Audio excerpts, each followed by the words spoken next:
Let's start with the question of defining worldview. As I mentioned on Wednesday, one of the terms for the study guide is worldview. This is the definition I want you to know for worldview.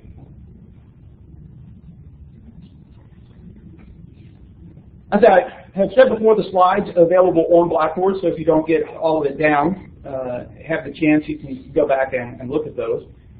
But essentially, this idea of worldview, although we can come up with different definitions, in this case, worldview is an articulation of the basic beliefs embedded in a shared grand story that are rooted in a faith commitment and that gives shape and direction to the whole of our individual and corporate lives. Now, as we've looked at other definitions, there are some things that this does a good job pointing out. There's some things perhaps we could identify that are missing from this definition, but there are a couple aspects of it that I want to highlight regarding worldview. So first of all, one of the things that's pointed out in this definition is that worldview has to do with basic beliefs. Now, what does it mean, basic beliefs? Well, we're talking about, the fundamental ways that we think about society, that we think about selves, that we think about the universe, that we think about life, right? All those core ideas, how the world works, who people are. Those are the kind of things included and incorporated in a worldview. The definition also points out that these basic beliefs tend to be embedded in a shared grand story.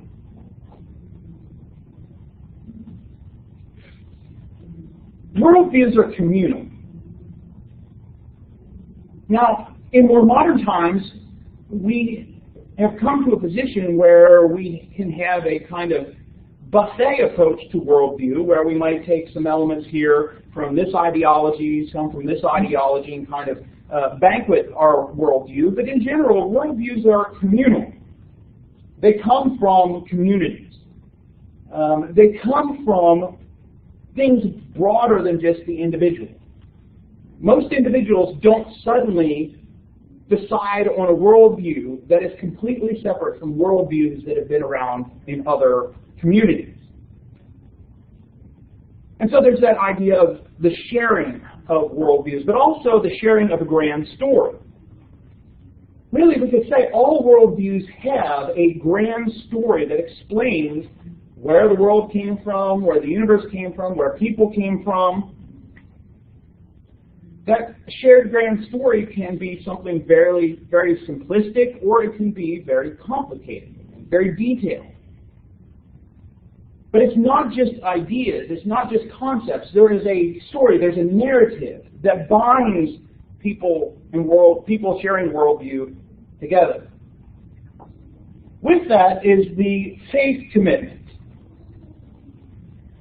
Now, of course, if we're talking in the context of Christianity, a Christian worldview, we would understand and would be pretty acceptable of this idea of a faith commitment. But essentially, any worldview asks the people that are accepting it to trust that the grand story is true.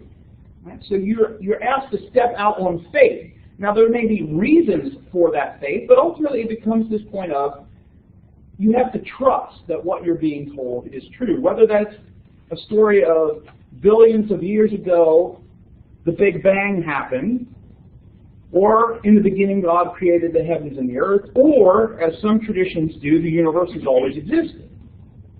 Because we can't ever get back to those points, we have that faith commitment of, well, I believe this is true. Worldviews shape what it means to be you and what it means to be you with other people. And so it tells us, it helps us understand who we are. Right? Think about, if you were there for chapel, think about the point that was being made about, what defines us, who we are. Especially, of course, in chapel in the eyes of God. And so a worldview shapes what it means for us to understand ourselves, what it means to be me, but also how that relates to me among other people.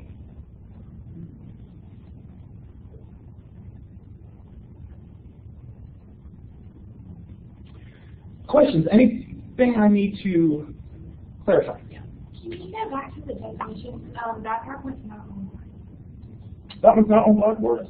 I apologize. I will get that up. I will get that up this afternoon.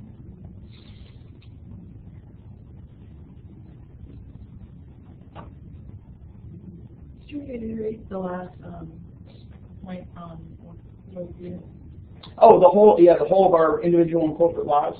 Yeah, that it shapes not only us as individuals, but it also affects the different communities that we're part of.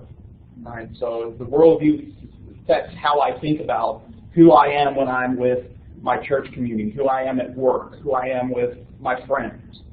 Right? When I engage in community with other people, worldview is shaping that.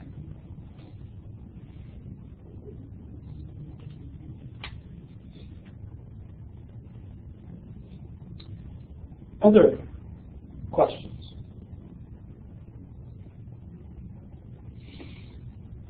Do you believe that there's such a thing as an open worldview?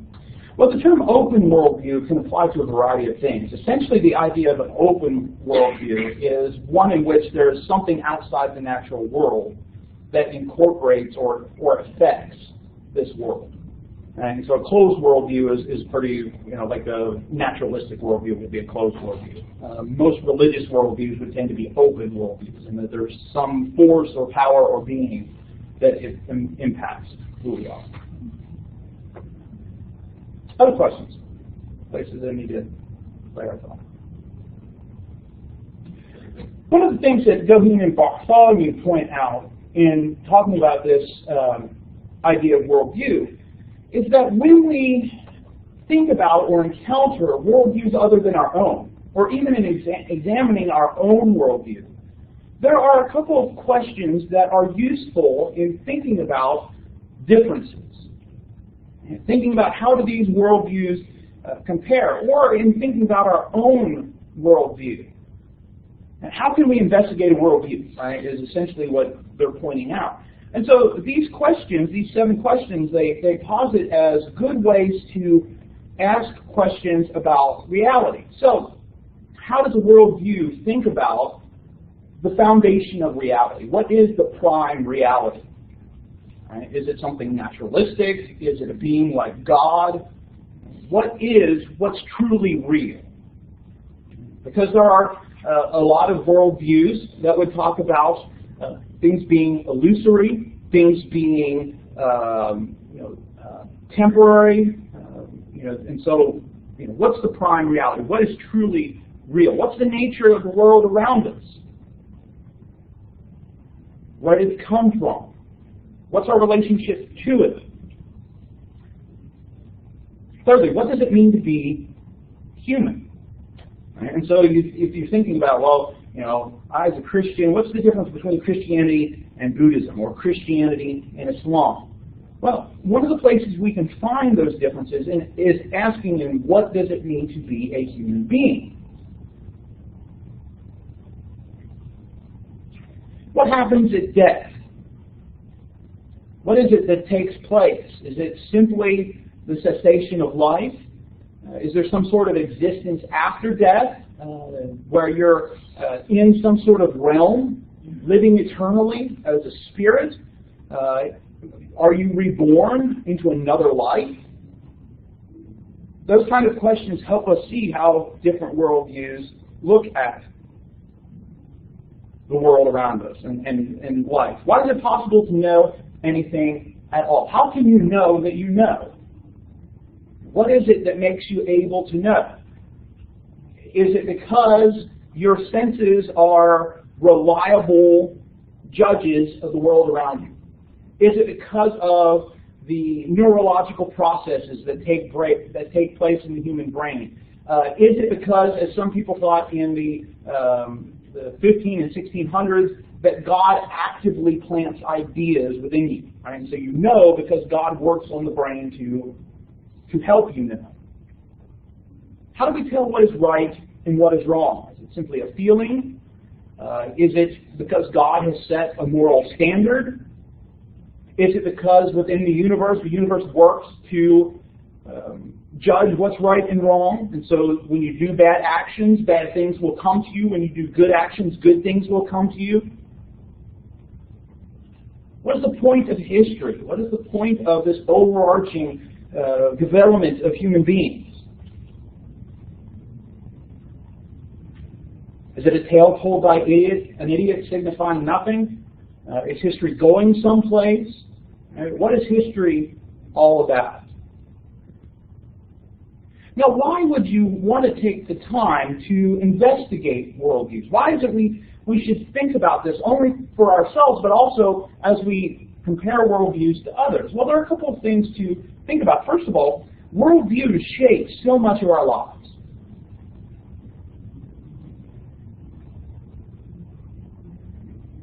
A lot of what we encounter, from our education to the media we consume, is shaped by a worldview. Now, that worldview may be something explicit. Somebody is actively trying to communicate a worldview to somebody else. It could be, on the other hand, something implicit. Right? A person is not necessarily trying to communicate, well, this is how you should act, or this is who you are, but they are still, in a way, communicating that. I mean, think about your favorite television show. What is it in that television show that communicates what reality really is all about? I mean, there are a lot of shows that have been around in recent years suggesting that reality can be something confusing or illusory, right? You think you know what's going on, but all of a sudden the rug's pulled out from under you, and what's really going on is something completely different. How do they talk about what it means to be human? What right and wrong is? All those kind of things come out in our media, in our pop culture. But on the other hand, a lot of the things that we encounter, how we view media, how we view our jobs, how we view education, how we view religion, a lot of that is shaped by, again, this implicit or explicit worldview that we've adopted, either intentionally or unintentionally. Right? Something that's been shaped by our parents, something that may be shaped by culture, or something we have explicitly chosen. Right? I am choosing to be, right, particularly in this context, Christian. And so we look at things by that worldview. Now, as we said before, a lot of worldviews today can be this kind of buffet, conglomeration of, well, I got a little bit here, I got a little bit there, this has shaped this part. But how we think about who we are and what we do, how we think about the people we encounter, are often shaped by our worldview. And that perception, of course, as we've talked about, affects our understanding of reality. When we think about how we know what we know, most of us take for granted that the sense experiences we have are reality. That there really is somebody up here speaking to you right now. That I'm not some sort of figment of your imagination. And that you're not some sort of figment of my imagination. And so our perceptions affect how we understand reality. But ultimately, it's important to recognize that in investigating worldviews, we bring to light, especially as we're looking at ourselves, bring to light a lot of things that we take for granted. Things that we just run on autopilot. We don't actively think, oh, I'm going to be kind to this person because I believe that all human life is valuable because God created humanity in His own image. And we don't think about that. We're kind because we're kind. But a lot of that has been shaped by worldviews. So in looking to examine a worldview, what is it that we need? What do we need to look for? Well, what's the grand story? In an academic sense. Right? I mean, now if you're just watching a television show and you're not going to sit there and say, so what is the grand story of human nature that this particular event is telling you?